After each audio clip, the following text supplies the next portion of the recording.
Study IQ bank and SSC, शुरुआत से सफलता तक। Hello friends, welcome to study IQ। Friends, मेरा नाम है सागर दुआ। मैं स्वागत करता हूं आपका study IQ bank and SSC channel पर। सो फ्रेंड्स, जैसे कि आप लोग मेरे पीछे देख सकते हैं कि RRB PO और क्लर्क की नोटिफिकेशन बहुत जल्द ही आने वाली है। आपके पास कुछ ही चंद ही पल बच रहे हैं, यानी कि ज़्यादा से ज़्यादा आपके पास 2 हफ्ते के आसपास बचता है। यानी कि हम लोग जैसा कि ट्रेंड के अकॉर्डिंग देखते हैं कि जून के अंदर हमारी नोटिफिकेशन आने वाली है, राइट। अब जब जून के अंदर आपकी नोटिफिकेशन आ जाएगी, आपका एग्ज़ाम कब होना है और उसके बारे में हम लोग डिस्कस करेंगे। साथ के साथ हम लोग ये भी देखेंगे कि उस पेपर के अंदर सफलता पाने के लिए हमें कैसे कैसे करके तैयारी करनी चाहिए। तो ये ओवरऑल चीज़ मैं आपके साथ आज शेयर करूंगा। जी हाँ, तो जैसे कि आप लोग जानते हैं कि RRB अब तैयार खड़ा है, वो PO और क्लरिकल की नोटिफिकेशन लेके आने ही वाला है। तो आपके पास कुछ ही समय बचता है। अब उसको आपको कैसे डील करना है, आइए देखते हैं। फ्रेंड्स, सभी लोग जानते हैं कि IBPS PO करवाता है RRB का एग्ज़ाम। अब वो PO में भी होता है, मतलब PO का पेपर भी होता है और क्लरिकल का भी पेपर करवाता है। इसके अंदर आपको क्या क्या चीज़ें मिलती है, कैसे कैसे आपको डील करना होता है, इस बारे में हम लोग थोड़ी सी चर्चा कर लेते हैं। देखो भाई, आप लोग क्या एलिजिबल है, ओवरऑल आप लोग क्या एलिजिबल है, आप लोग फॉर्म फिल कर पाएंगे इस साल? ये चीज़ के लिए मैं आपके लिए ये चीज़ यहाँ पे ले आया हूँ कि एलिजिबिलिटी क्या क्या होती है IBPS के अंदर। RRB PO हो चाहे वो क्लरिकल हो आपका, तो एलिजिबिलिटी होती है आपकी ग्रेजुएशन आपके पास हो जानी चाहिए पूरी complete, right. Age limit 18 to 28 years अगर आप क्लर्क हो। एज लिमिट आपकी 18 से 30 साल होनी चाहिए अगर आप लोग PO हो, ठीक है। और इसकी बनती है स्टेट वाइज वैकेंसीज, मतलब इसकी जो वैकेंसीज आती है वो भी स्टेट वाइज आती है, साथ के साथ इसकी जो कट ऑफ्स बनती है वो भी स्टेट वाइज होती है, राइट।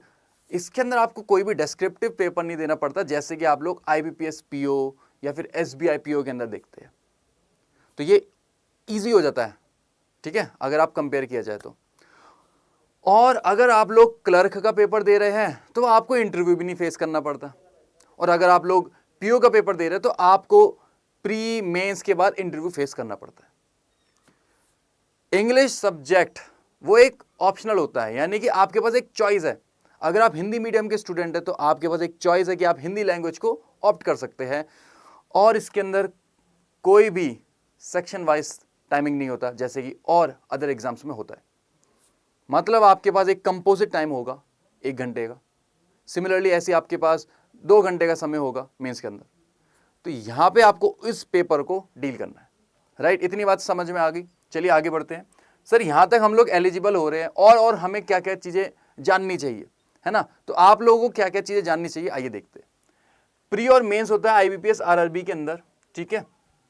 पेपर आपको ऑनलाइन किया जाएगा भाई, वो पुराना मोड नहीं है जो आप ऑफलाइन वाला सोचो।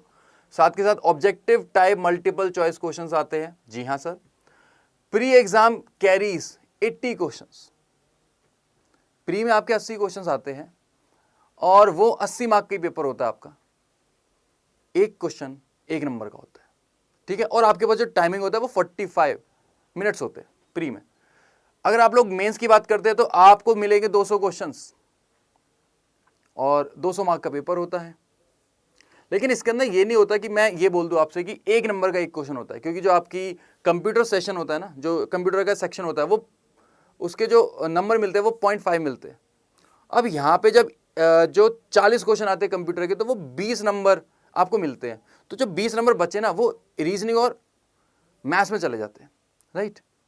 चलिए, तो आपको ओवरऑल आप मान लीजिए 1.25 के आसपास नंबर आपको मिल रहे हैं रीजनिंग में और मैथ्स में, ठीक है जी। Question in the pre exams are asked from reasoning ability and numerical. सबसे बड़ी बात है, अगर आप लोग हिंदी बैकग्राउंड से हो तो आपको यहाँ पे इंग्लिश मिलेगी ही नहीं। सबसे बेस्ट चीज़ होती है उन लोगों के लिए। अब जिनको इंग्लिश आती ही है, जो इंग्लिश मीडियम के हैं, उन्हें तो कोई प्रॉब्लम नहीं है।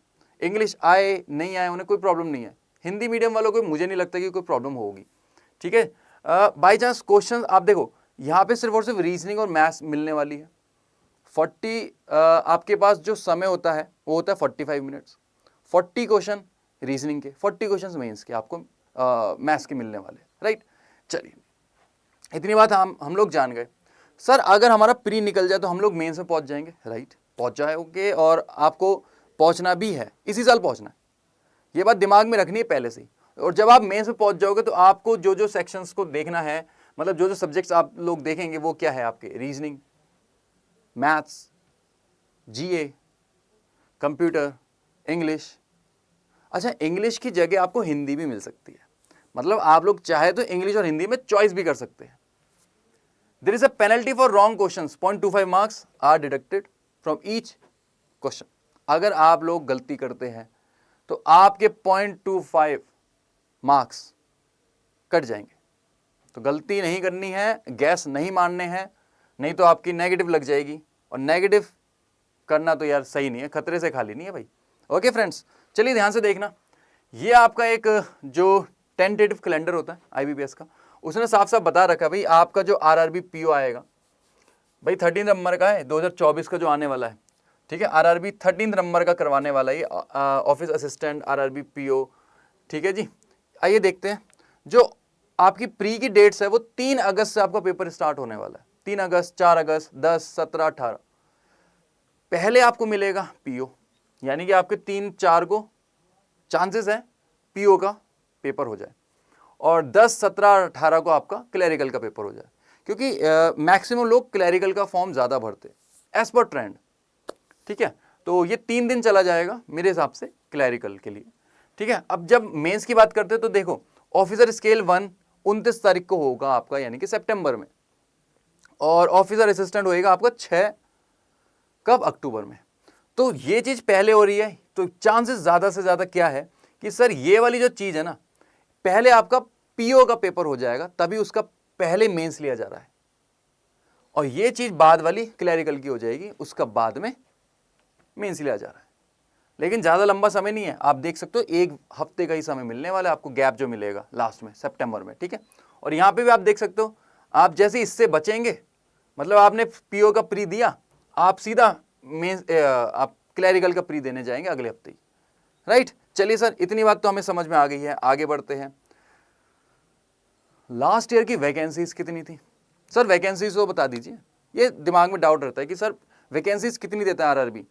भाई आरआरबी वैकेंसीज काफ़ी सारी लेके आता है। अब आप पीछे ध्यान से देख सकते हो आप कि ऑफिस असिस्टेंट की आपके पास जो वैकेंसीज आई थी वो 5650 आई थी, 5650, और जो पीओ की आई थी वो 2560 आई थी। वैकेंसीज तो काफ़ी सारी है ना। अब आपको लगेगी बेशक थोड़ी कम, और या फिर कुछ को लगेगी ठीक है सर वैकेंसीज तो ओवरऑल सही है, क्योंकि वो जब भी बताते हैं वो इसको ऐड करके बताते हैं। आपके सामने 8000 वैकेंसीज आई है, बम्पर वैकेंसीज, तो आप पीओ के लिए अलग होती है, क्लैरिकल के लिए अलग होती है, और ये भी स्टेट वाइज होती है। फ्रेंड्स ये बात एक क्लियर आपके दिमाग में होनी चाहिए कि ये वैकेंसीज आपके लिए नहीं है पूरी, ये स्टेट वाइज है, ओके, और कैटेगरी वाइज भी है। ये सब आपको बाद में चेकआउट करना पड़ेगा जब नोटिफिकेशन आएगी प्रॉपर वे में, राइट। चलिए सर इतनी बात तो हमें समझ में आ गई, ये चीज़ मैंने आपको पहले बता दी, ध्यान से देख लीजिए। रीजनिंग मिलती है आपको, देखो अगर आप असिस्टेंट का पेपर देंगे प्री का, तो आपको रीजनिंग मिलेगी और मैथ्स मिलेगी, 40 क्वेश्चन आपके, टोटल 80 क्वेश्चन। फ्रेंड्स समझ में आ गया ये बात।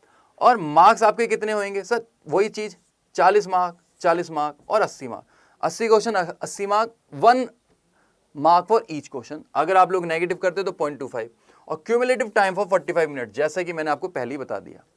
सेम चीज़ आगे बढ़ते हैं। अगली चीज़, अगर आप लोग जब प्री निकाल लेंगे असिस्टेंट का, तो आपके पास आएगा असिस्टेंट का मेंस, और जब आप लोग पहुंचेंगे असिस्टेंट के मेंस के अंदर, तब आपको देखने को मिलेगा रीजनिंग, जनरल अवेयरनेस, न्यूमेरिकल, मतलब आपका मैथ्स, और इंग्लिश और हिंदी में चॉइस होती है, आपके ऊपर है आप कौन सा इंग्लिश देना चाहेंगे, हिंदी लैंग्वेज देना चाहेंगे, ठीक है। कंप्यूटर नॉलेज, अब इसके भी देखो 40 क्वेश्चन होते हैं, 40 क्वेश्चन होते हैं, 200 क्वेश्चन 200 मार्क के, ठीक है। 2 घंटे आपको मिलने वाले, क्यूमुलेटिव टाइम है भाई, कोई सेक्शनल टाइमिंग नहीं है, मैं पहले बता रहा हूँ, ठीक है। यहाँ पे देख सकते हो आप, रीजनिंग में आपको मिलेंगे 50 मार्क्स, जैसा कि मैंने आपको पहले ही बताया था। ये देख सकते हो आप, कंप्यूटर में आपको मिल रहे 20, 40 क्वेश्चन 20 मार्क, यानी कि 0.50 का आपकी कंप्यूटर है, एक क्वेश्चन 0.50 का है। अब जो इसके 20 नंबर बचते हैं ना, वो इसमें बढ़ जाते हैं, देख सकते हो आप, रीजनिंग में और मैथ्स में बढ़ जाते हैं। समझ में आ गया। बाकी सारी चीज़ें आपकी 1-1 नंबर की आएगी, हिंदी हो या इंग्लिश हो या फिर जीए हो। इतनी बात समझ में आ गई सर, हम लोग मेंस में भी चले गए। अब इसके बाद अगर आपका ये पेपर निकल जाता है, आपका सिलेक्शन है, डन। आरबीआई असिस्टेंट आप सॉरी आरबीआई कह रहा हूं मैं, आरआरबी असिस्टेंट आप बन चुके हो। ठीक है जी, आगे बढ़ते हैं। RBI officer grade 1 pre examination, grade 1 की मैं बात करूंगा। ठीक है जी, pre examination reasoning maths same pattern जो आपने असिस्टेंट में देखा, बिल्कुल सेम चीज, सेम क्यूमुलेटिव टाइमिंग 45 मिनट्स, कोई डिफरेंस नहीं है। थोड़ा सा लेवल का डिफरेंस आ जाएगा कि इसके थोड़े से क्वेश्चंस का लेवल अप हो जाएगा, दैट्स इट, और कुछ भी नहीं आना, वरना पैटर्न है ना सेम है। सेम आपका मेंस का होने वाला है, आप देख सकते हो, ये देख सकते हो आप, कंप्यूटर सेम सब्जेक्ट्स, कंप्यूटर 0.50 की 200 question 200 mark, cumulative time of 2 hours. ये मैं पीओ की बता रहा हूँ भाई, ऑफिसर स्केल की, मेंस की। जब आप प्री निकाल के मेंस में जाएंगे, और जाएंगे भी जरूर, अगर आपको खुद पे भरोसा है, इस भगवान पे भरोसा है, आप जरूर पहुंचेंगे आगे, राइट। मेहनत करनी होती है यार, कोई भी चीज हार्ड होती ही नहीं है, सिर्फ मेहनत मांगती है कोई भी चीज। ठीक है जी, चलिए रीजनिंग में वो बढ़ जाएंगे नंबर, जब यहाँ के 20 हो गए तो 20 नंबर कहाँ पे बटेंगे, रीजनिंग में 10 नंबर एक्स्ट्रा मिल गए, और यहाँ पे न्यूमेरिकल में यानी कि मैथ्स में आपको 10 नंबर एक्स्ट्रा मिल गए, राइट। इतनी बातें समझ में आ गई सर, सेम चीज है। अब जब आपका मेंस निकल जाएगा, अब आप जाएंगे इंटरव्यू देने, मेंस का जब पेपर हो जाएगा, अब आप इंटरव्यू देने जाएंगे।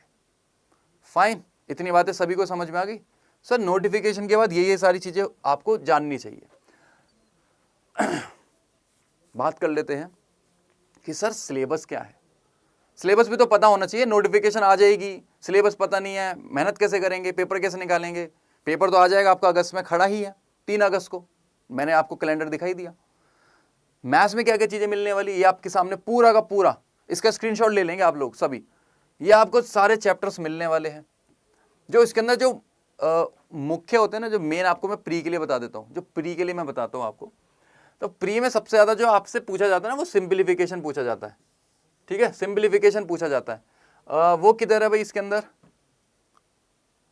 नंबर सिस्टम लिखा हुआ है, नंबर सीरीज होना चाहिए ना, नंबर सिस्टम भी आता है, ये मेंस के अंदर आता है, ये मेंस के अंदर आता है। लेकिन जो आपका प्री है, प्री में आपकी नंबर सीरीज आती है, मैं आपको बता देता हूँ अभी।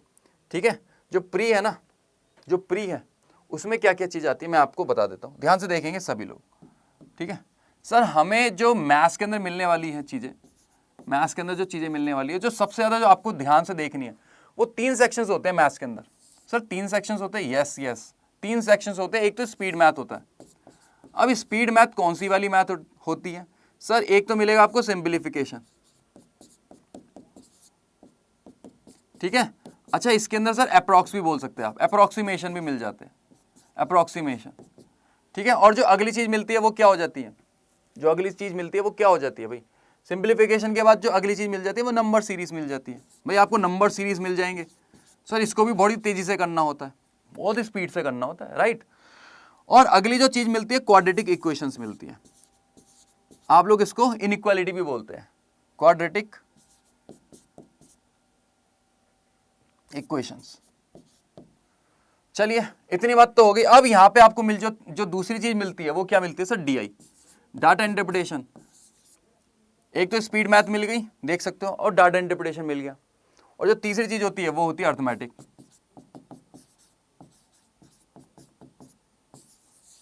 ठीक है जी, अर्थमेटिक के 10 क्वेश्चन आने होते हैं, ये बात पहले से दिमाग में डाल लीजिए। सर अर्थमेटिक के 10 क्वेश्चन आने ही आने हैं। आपको मिलते हैं 40 क्वेश्चन मैथ्स में, 10 क्वेश्चन इसमें चले गए, बचे 30 क्वेश्चन इसके ऊपर आएंगे। ठीक है, अगर आप क्लैरिकल दे रहे हो तो ये ज्यादा वेटेज रखेगा, अगर आप पीओ दे रहे हो तो डीआई ज्यादा आएगी, समझ जाना, मतलब डीआई के क्वेश्चन ज्यादा पूछेगा आपसे वो। ओके फ्रेंड्स, चलिए अभी ये तो बात रही मैथ्स की, अगली बात कर लेते हैं इंग्लिश की। अगली बात कर लेते हैं इंग्लिश की। सर इंग्लिश में आपको क्या क्या चीजें मिलती है भाई, spotting errors, misspelled word, jumble words, fill in the blanks. ठीक है जी, idiom phrases, reading comprehension, cloze test, ये सब आपको मिल जाएगा, वन वर्ड सब्स्टिट्यूशन, ये सब आपको मिलेगा। ये आपको प्री मेंस दोनों का है सिलेबस। ठीक है जी, सब प्री में तो आती नहीं है, आपने ही कहा था, मेंस में आती है। सर हमें मेंस में करनी नहीं है, हमें हिंदी करनी है, आपके लिए हिंदी का सिलेबस आ जाएगा। ठीक है जी फ्रेंड्स, चलिए आगे बढ़ते हैं। ये कंप्यूटर का सिलेबस है। अब आप देख सकते हो कंप्यूटर के अंदर क्या क्या मिल जाएंगे भाई, बहुत सारी चीजें मिल जाती है। शॉर्टकट कीज पे ज्यादा पूछ लेता है वो सवाल, इंटरनेट के ऊपर पूछ लेता है, history of computers, security, virus, आप देख सकते हैं डाटाबेस, एमएस ऑफिस। ज्यादातर जो मैंने ट्रेंडिंग देखा ना वो ऑफिस के ऊपर ज्यादा पूछता है, नेटवर्किंग पे भी बहुत पूछता है। ठीक है, तो आप लोग लेटेस्ट जो ऑफिस चल रहा है उस पे पढ़ के जाना, पुराना नहीं पूछेगा, लेटेस्ट पूछेगा, समझ गए? तो ध्यान से इसको देख लेना, 2019 राइट, पढ़ के जाना एमएस ऑफिस के ऊपर, 2019 वाले जो एमएस ऑफिस था उसके ऊपर आएगा सवाल। ठीक है जी फ्रेंड्स, चलिए सर रीजनिंग आ गया। रीजनिंग से पहले एक और चीज होती है, वो क्या होती है? एक सेक्शन और होता है सर जीए, एक सेक्शन और होता है जीए। आइए देखते हैं जीए के ऊपर भी देख लेते हैं। सर जीए भी 3 हिस्सों में बटा हुआ है। ओके फ्रेंड्स, कौन कौन से हिस्से हैं ध्यान से देखेंगे। जीए किस किस हिस्सों में बटा हुआ है?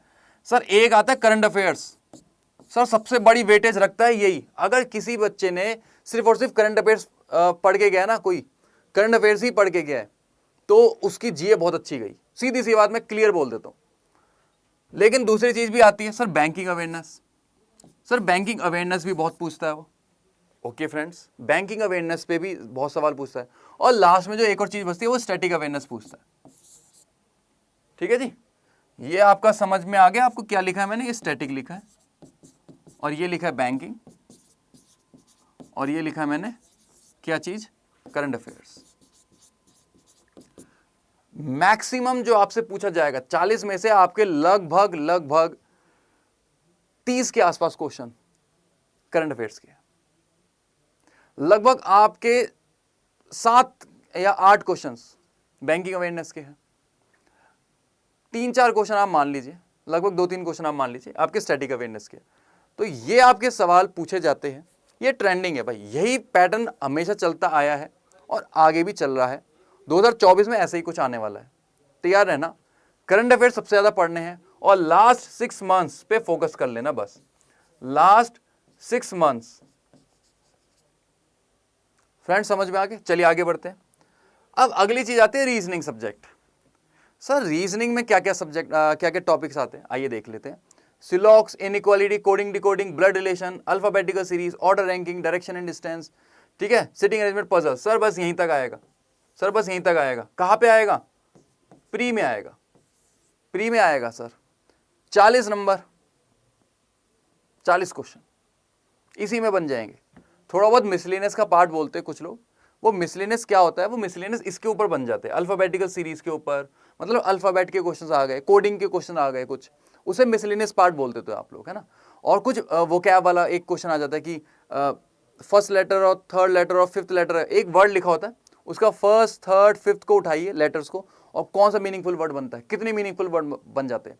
और एक पूछ लेता पेयर वाला क्वेश्चन, उसे आप लोग मिसलेनियस बोल देते हैं। तो अपना ओवरऑल जो चीज आती है वो ये आती है। सबसे ज्यादा जो वेटेज रखता है वो रखता है ये 2 चैप्टर्स। मतलब आपकी जो रीजनिंग है वो ओवरऑल आधे से ज्यादा रीजनिंग ये है, सिटिंग अरेंजमेंट और पजल्स। अब इसका ये मतलब नहीं कि सर हम तो फिर सिटिंग अरेंजमेंट पजल ही कर लेते हैं, फिर इनकी क्या ही जरूरत है, और सर ये क्या चीजें लिखी हुई है फिर। तो ये चीजें भी करनी है, ये चीजें भी करनी है, क्योंकि लगभग आप मान लीजिए आपके पास 40 क्वेश्चन आने हैं और 40 में से 25 क्वेश्चन इसके ऊपर है, 25 से 28 क्वेश्चन पीओ के अंदर इसके ऊपर है, और क्लैरिकल में आपके मान लीजिए 22 से 24 क्वेश्चन इसके ऊपर है। ठीक है, बाकी के जो 15 क्वेश्चन बचते हैं वो ये है सब। अब इसके ऊपर कभी 3 क्वेश्चन, कभी 4 क्वेश्चन, मतलब हर चैप्टर में से 3 या 4, और कुछ चैप्टर हट भी जाते हैं भाई। जब सिलॉक्स आ गए तो बाई चांस इनइक्वालिटी नहीं आता, ब्लड रिलेशन नहीं आता, ऐसे ऐसे करके कुछ हट जाती है, तो 15 क्वेश्चन आपको लेके आ जाएगा वो ये चीज़ है। सर ये क्या चीज़ है? सर ये पूरा मेंस का पार्ट है। Data sufficiency, decision making, cause and effect, statement and assumptions, argument, conclusions, inferences, ठीक है, और ये आपके statement and course of actions, miscellaneous, पूरा मिसलेनियस भाई, पूरा मिसलेनियस भी बता दिया। और सर ये भी आएगा आपका, ये भी आना है, ठीक है फ्रेंड्स, ये भी आना है और ये भी आना है, सब चीजें आनी है। इतनी बातें समझ में आ गई? सही है सर, पूरी चीजें ये रीजनिंग की है। तो आपके सामने मैंने प्री भी रख दिया और मेंस तो पूरा ही है। सबसे ज्यादा मेंस में ये चीजें पूछी जाती हैं। अच्छा, आई थिंक इसके अंदर एक टॉपिक मिसिंग है सर, एक टॉपिक मिसिंग है इसके अंदर। अरे सर कौन सा टॉपिक मिस हो गया, आइए दिखाता हूं मैं। एक यहाँ पे कॉलम और बनाएंगे और यहाँ पे लिखेंगे क्या लिखेंगे यहाँ पे, मशीन इनपुट। इसको कुछ लोग इनपुट एंड आउटपुट भी बोलते हैं, ठीक है। एक टॉपिक मिसिंग था, मशीन इनपुट। फ्रेंड्स समझ में आ गई सारी बातें, अच्छे से समझ में आ गई सर, सारी चीज समझ में आ गई। ओके फ्रेंड्स, चलिए आगे बढ़ते हैं अगली चीज की ओर। सर अब जो चीज बचती है वो ये बचती है कि इस पेपर को निकाला कैसे जाए। इन कुछ ही दिनों में हम लोग कैसे तैयारी कर पाए कि हमारा ये पेपर निकल जाए, हम कैसे प्रिपरेशंस करें कि इसी साल हमें सफलता मिल जाए। तो यही तो स्ट्रेटेजी मैं आपके सामने लेके आया हूं। फ्रेंड्स आपको इस साल का प्री सबसे पहले कैसे निकालना है, सबसे पहले आपको इस प्री को निकालना पड़ेगा। अगर आपको ओवरऑल सिलेक्शन चाहिए तो पहले इस प्री की जंग को जीतना पड़ेगा। और प्री की जंग लोग समझते हैं प्री को इजी, भाई प्री का लेवल इजी है, लेकिन प्री में बच्चे कितने सारे बैठते हैं वो चीज आपने देखी। लेकिन सर उसमें से पढ़ के तो कुछ ही लोग आते हैं। यस, ये बात भी आप बिल्कुल सही कह रहे हो। देखो फ्रेंड्स, देखो मैं आपको क्लियर बातें बता देता हूँ कि 10 लाख लोग फॉर्म भरते हैं पीओ का, और 10 से 15 लाख लोग फॉर्म भरते हैं क्लैरिकल का, आरआरबी क्लैरिकल का, ठीक है। और कभी कभार तो 15 से भी ऊपर चला जाता है, 16 लाख भी। जनरली वो 10 से 12-15 तक ही पहुंचता है। अब इसमें से भी कुछ ही लोग फॉर्म मतलब पेपर देने जाते हैं, क्यों, ठीक है, कुछ ही लोग पेपर देने जाते हैं। उन कुछ लोग जो लोग पेपर देने जाते हैं वो उसमें से कुछ लोग एसएससी वाले भी होते हैं, यानी, और कुछ ऐसे होते हैं बिगिनर्स की सिर्फ देखने जाते हैं कि हम लोग तो अगले साल पेपर देंगे, हम तो अभी छोटे हैं, हम तो बाद में पेपर निकालेंगे। तो आपको 10 लाख से कोई मतलब नहीं है, आपको वो 12 लाख से कोई मतलब नहीं है जो क्लैरिकल का पेपर दे रहे। आपको दिमाग में रखनी है कि कितनी कट ऑफ जाती है, कैसे कैसे आप अपनी स्पीड को मेंटेन रख सकते हैं, कैसे कैसे आप एक्यूरेसी को मेंटेन रख सकते हैं, कैसे कैसे आप पेपर को निकाल सकते हैं। दैट्स इट, ये स्ट्रेटजी होती है। सर कट ऑफ नहीं बताई आपने। देखो इसकी जो कट ऑफ जाती है ना, वो कट ऑफ लगभग ऐसी जाती है। आप मान लीजिए अगर आप लोग पीओ का दे रहे हो, आरआरबी पीओ, राइट, अगर आप लोग आरआरबी पीओ की ओर देख रहे हैं तो मैं आपको बता देता हूं कि सर इसकी जो लगभग कट ऑफ जाएगी, इसकी जो कट ऑफ जाएगी वो स्टेट वाइज होती है। तो मैं आपको परफेक्ट तो नहीं बता सकता कि कितनी जाती है, एग्जैक्ट तो हम भी नहीं बता सकते क्योंकि ये स्टेट वाइज है। लेकिन मैं आपको एक आइडिया दे सकता हूँ कि सर इसकी जो कट ऑफ जाएगी वो आप मान के चलिए, जनरल की बता रहा हूँ, 54 से 59 इतनी तो जानी है।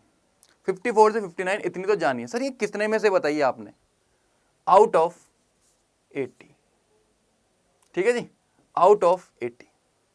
बात समझ में आ गई कि भाई इतने तो आपको नंबर चाहिए। आप अपने दिमाग में एक चीज गांठ बांध लीजिए कि सर कट ऑफ लगभग आप मान के चलिए 58 जाएगी या 59 जाएगी। अब सर ये 58-59 कैसे आएंगे, इसके लिए मेहनत करनी है मतलब जितनी आप मेहनत कर पाए वो चीज़ मैं आपको बताऊंगा कि कैसे आपको करनी है, ठीक है जी। फ्रेंड्स पहले से दिमाग में रखना, अब 54 चली जाए तो बहुत अच्छी बात है यार, लेकिन आप लोग दिमाग में अपना रखना कि 58-59 जाएगी। Okay friends. सर क्लैरिकल की कितनी जाती है, क्लैरिकल की कट ऑफ आइए दिखा देता हूं। अगर बात करते हैं आरआरबी क्लैरिकल की, तो सर आरआरबी क्लैरिकल के अंदर जो आपकी कट ऑफ जाएगी ना, जो आपकी कट ऑफ जाएगी, तो वो आपकी कट ऑफ कितनी जाती है सर, ये लगभग पूरी जाती है। देखो होती ये भी स्टेट वाइज है, लेकिन लगभग पूरी जाती है। यानी कि आप मान के चलिए 80 में से, आप मान के चलिए 80 में से आपके ये 75, 77, अब देखो इतनी भी जा सकती है, 78 भी जा सकती है, 78 भी जा सकती है, और इवन कभी कभार 79 भी गई है, 79 पॉइंट समथिंग भी गई कुछ स्टेट्स में। तो इसके बारे में प्रिडिक्ट करना पॉसिबल नहीं, लेकिन आप मान के चलिए अगर आप 75 से कम पे हो तो आप बाहर हो, सीधी सी बात है। 75 से ऊपर ही नंबर लाने हैं सर, 80 में से 75 यानी कि लगभग 5 नंबर बस, उसमें भी आप, मैं ये नहीं कह सकता कि 75 ही कट ऑफ जाएगी, 76 भी जा सकती है, समझ गए। तो आपकी जो कट ऑफ जाती है वो इतनी इतनी जाती है। ये मैं पिछले कुछ ट्रेंड की बात बता रहा हूँ, ओके, ये ट्रेंड के अकॉर्डिंग मैं बता रहा हूँ आपको कट ऑफ्स। चलिए फ्रेंड्स, इतनी बात तो आपने सर हमें बता दी। अब आप थोड़ा सा ये बता दीजिए कि हम लोग कैसे कैसे करके हम लोग तैयारी करेंगे सर, कैसे कैसे करके हम लोग तैयारी करेंगे, किस चीज़ की तैयारी करनी है सर, मतलब हम लोग ओवरऑल इस पेपर को कैसे निकालेंगे, राइट, इस पेपर को हम लोग कैसे निकालेंगे। तो मैं अब आपके सामने रखने जा रहा हूँ कि स्ट्रेटेजी कि इस साल आपका पेपर निकल ही जाए, इस साल आपका पेपर निकल ही जाए, और स्पेशली रीजनिंग के बारे में बताऊंगा। आइए देखते हैं। देखो, सबसे पहले आपको करना क्या है, अगर आप लोग बात करते रीजनिंग की, अगर आप लोग बात करते रीजनिंग की, क्योंकि आपके सामने मैं प्री के बारे में सबसे पहले चीज़ बताने वाला हूँ, रीजनिंग और मैथ्स की मैं बताऊंगा, क्योंकि यही चीज़ें आपको मिलने वाली है, यही चीज़ें आपको, दो चीज़ें मिलने वाली है। रीजनिंग आपको कैसे निकालनी है और डेली कैसे प्रैक्टिस करनी है। देखो, आपके पास मात्र कितने दिन बच रहे हैं, अगर आप लोग आज देखो तो अप्रॉक्सीमेटली आपके पास कुछ ही दिन है। आप मान लो ये कुछ बचे मई के दिन, जून, पूरा जून बच गया 30 दिन, और 11-12 दिन ये वाले बचे मई के 42। उसके बाद बचते कितने हैं, 42 डेज तो यही बच गए। 42 डेज के बाद आपके जो अगस्त आ जाएगा, तो 3 अगस्त को पेपर है, तो 2 दिन और बचे, 44 डेज मान लीजिए, 44 डेज, लगभग आपके पास 42 के आसपास है दिन। आप 42 से 44 डेज मान लीजिए, आपके पास इतने दिन हैं। अब इतने दिनों में आप कैसे अपना प्री को निकालेंगे, ध्यान से देखना। डेली आपको करनी है एक चीज है सर, डेली का एक टाइम टेबल बनाएंगे, 1 2 3 4 5 6 ऐसे ऐसे करके पूरा बनाएंगे। कब तक का, 42 डेज तक का। कैसे बनाएंगे, 42 डेज तक का बनाएंगे। सेम चीज मैथ्स में, सेम चीज इधर। डेली आपको प्रैक्टिस करनी है किसकी, डेली आपको प्रैक्टिस करनी है किस चीज की, सिटिंग अरेंजमेंट और पजल्स की, क्योंकि सबसे ज्यादा जो वेटेज रखता है वो ये रखता है। ठीक है फ्रेंड्स, सिटिंग अरेंजमेंट पजल्स की। अब ये मत कर लेना कि सर हम तो सिर्फ प्री की तैयारी करेंगे, नहीं नहीं नहीं नहीं नहीं, गलती करोगे, बिल्कुल भी नहीं। अगर आप लोग सिर्फ और सिर्फ प्री के सिटिंग अरेंजमेंट पजल्स बना रहे हो तो गलती कर जाओगे, क्योंकि जिस दिन आपका प्री निकल गया उसके बाद आपको मेंस में ज़्यादा लंबा समय नहीं मिलता है। ठीक है, तो इसलिए सिटिंग अरेंजमेंट पजल्स आप लोग डेली करेंगे। और कितने कितने करेंगे, प्री के आप लोग मान लीजिए, क्योंकि प्री का तो नॉर्मल इजी क्वेश्चंस होते हैं, आप लोग डेली के मतलब आप मान लीजिए 2 से 3 क्वेश्चंस डेली आपको करना है। ओके सर, एक क्वेश्चन मिनिमम एक क्वेश्चन मेंस का करना है। क्या बोल रहा हूं मैं, मिनिमम एक क्वेश्चन मेंस का सिटिंग अरेंजमेंट या पजल, जो आपका मन करे, जो आपका मन करे वो आपको करनी है। सिटिंग अरेंजमेंट या पजल्स में से कोई सा एक क्वेश्चन डेली का। अब आप समझ लीजिए 42 डेज बाद तो आपका प्री है, तो इन 42 डेज तक तो आपके 42 पजल्स बन चुके होंगे मेंस के, और उन्हीं में से कोई ना कोई फंसने वाले हैं, और जब वो फंस जाएंगे तो उनको आप आराम से कर ही लोगे, राइट। और उसके बाद प्री के बाद 1 महीना और मिलता है जब मेंस आता है ना, 1 से सवा महीना और मिलता है, तो वो सवा महीने में आप और मेंस करोगे, मेंस के क्वेश्चन। उसके बाद तो मेंस ही मेंस करने हैं, तो आपके काफ़ी ज़्यादा मतलब सिटिंग अरेंजमेंट पजल्स की प्रैक्टिस हो जाएगी, राइट। डेली आपको सिटिंग अरेंजमेंट पजल्स तो करने ही करने हैं, इसके लिए तो मैं कुछ बोलूंगा ही नहीं, ये तो आपको करना ही करना है। साथ के साथ ऑल्टरनेटिव डेज में क्या करना है, मॉक टेस्ट देना है। क्या करना है, ऑल्टरनेटिव डेज में मॉक टेस्ट देना है। सर जैसे आपने इस दिन सिटिंग अरेंजमेंट पजल्स कर लिए, और थोड़े बहुत जो बाकी के जो चैप्टर्स थे, जैसे मैंने आपको बताए थे रीजनिंग के, मैंने आपको रीजनिंग के क्या चैप्टर्स बताए थे, ये सारे बताए थे, सिलॉक्स हो गया, इनइक्वालिटी हो गया, इसकी प्रैक्टिस क्वेश्चंस, कुछ प्रैक्टिस, क्योंकि इनके ऊपर भी आप इनको छोड़ नहीं सकते। इनके कुछ प्रैक्टिस क्वेश्चंस करने हैं, जो बाकी के जो टॉपिक्स हैं उनके प्रैक्टिस क्वेश्चंस करने हैं। ठीक है जी, चलिए प्रैक्टिस क्वेश्चंस मैंने आपके सामने रख दिए। यहां पे आप क्या करेंगे, डेली के एक एक प्रैक्टिस क्वेश्चंस प्रैक्टिस करेंगे, जो बाकी का पार्ट है, यानी कि मिसलेनियस पार्ट की प्रैक्टिस करेंगे डेली। कुछ क्वेश्चंस, कभी सिलॉक्स उठा लिया, अगले दिन फिर आपने कुछ और उठा लिया, फिर उसके अगले दिन कुछ और उठा लिया। और ऑल्टरनेटिव ऑल्टरनेटिव डेज में आपको देना है मॉक टेस्ट। क्या देना है? Mock test. और उसको साथ के साथ एनालाइज भी करना है, उसको साथ के साथ एनालाइज भी करना है। सर मॉक टेस्ट दे दिया, एनालाइज कर लिया उसको, बहुत बढ़िया सर, ठीक है जी। उम्मीद करता हूँ आपको ये बात समझ में आ गई है। सर यहाँ तक तो हमें समझ में आ गया है, ठीक है, यहाँ तक तो सर हमें समझ में आ गया है। मॉक टेस्ट देना है, ठीक है फ्रेंड्स, चलिए ओके, इतनी बात समझ में आ गई सर। अब जो हमारे सामने जो चीज़ आती है वो क्या आती है फ्रेंड्स, जो चीज़ें आती है वो क्या क्या चीज़ें आती है, ध्यान से देखना। इतनी चीज़ हमें समझ में आ गई, उसके बाद एक और जो चीज़ अपनी बचती है, साथ के साथ आपको क्वांट्स पे भी ध्यान देना है। डेली आपको sitting arrangement, puzzles, practice questions, जो मिसलेनियस वाले पार्ट है, आपके जो सिलॉक्स हो गया और आपका बाकी के जो भी होगी चीज़ें वो आपको करनी है, राइट। फिर और क्या करना है? मॉक टेस्ट तो डेली आपके बेसिस पे देना है, उसको एनालाइज भी करना है। ऑल्टरनेटिव चलने वाला है। मैथ्स की बात जो कर लेते हैं, स्पीड मैथ्स पे फोकस करना है, स्पीड मैथ्स पे अपनी स्पीड बढ़ानी है। Daily 10 question simplifications, daily 10 question simplification या अप्रॉक्सीमेशन। अगर आप इतना करते हैं तो आपकी स्पीड इतनी तगड़ी बन जाएगी, इतनी तगड़ी बन जाएगी कि आपको कोई नहीं रोक पाएगा।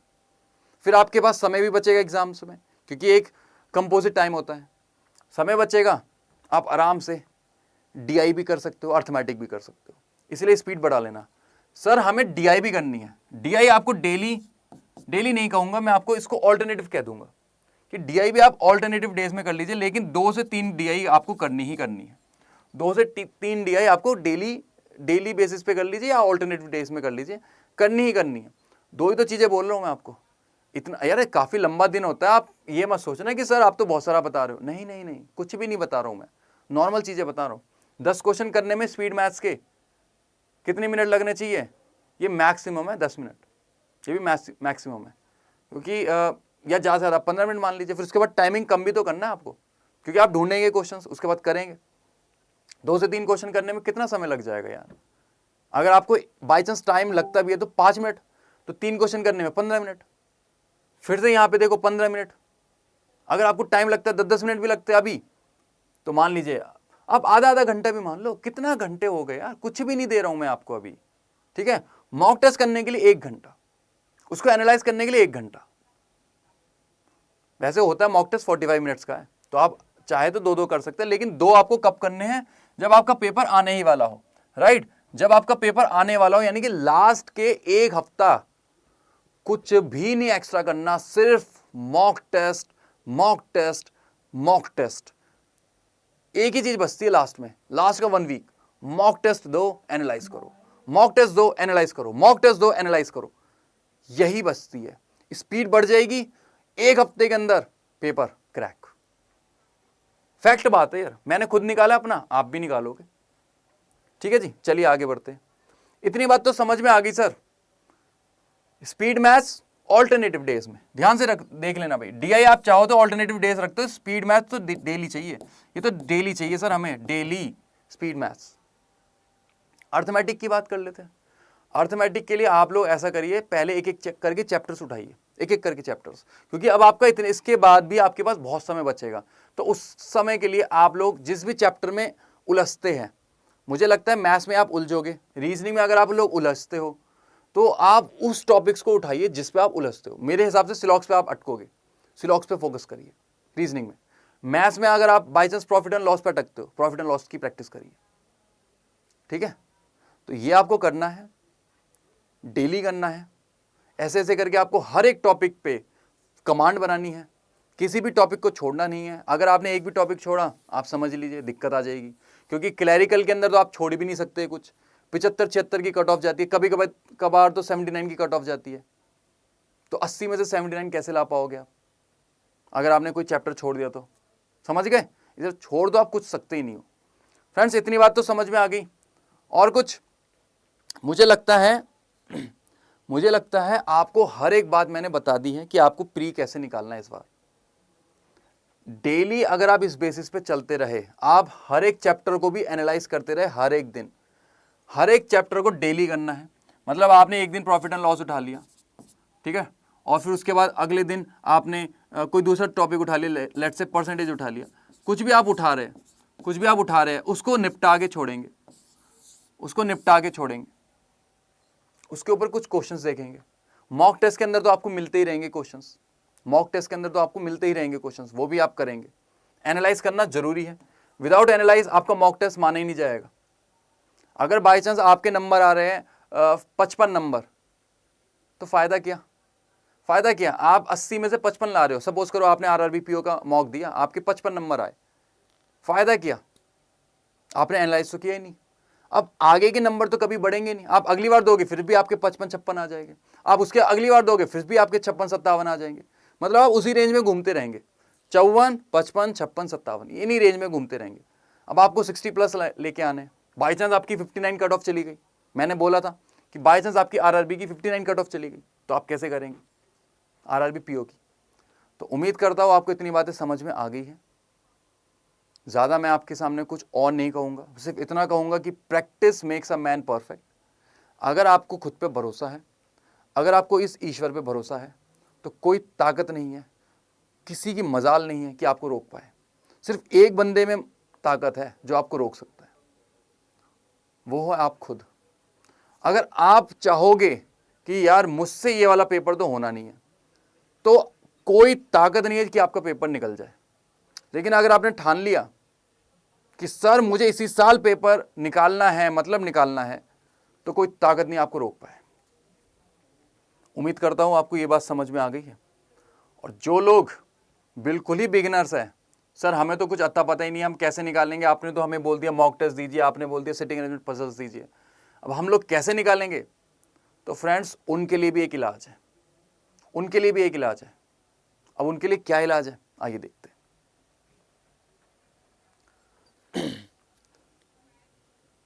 Achievers mega pack for all banking exams, ये हमारा एक बैच 3 बन रहा है। आप समझ सकते हैं बैच 1 और बैच 2 ऑलरेडी बन चुके हैं, और ये बैच 3 आ रहा है उन सभी योद्धाओं के लिए, उन सभी एस्पिरेंट्स के लिए जो कि बैंकिंग को टारगेट करके बैठे इस साल, और जो चाहते हैं कि सर हम तो फ्रेशर्स हैं, हमें तो कुछ अता नहीं पता नहीं, तो हम लोग क्या करेंगे।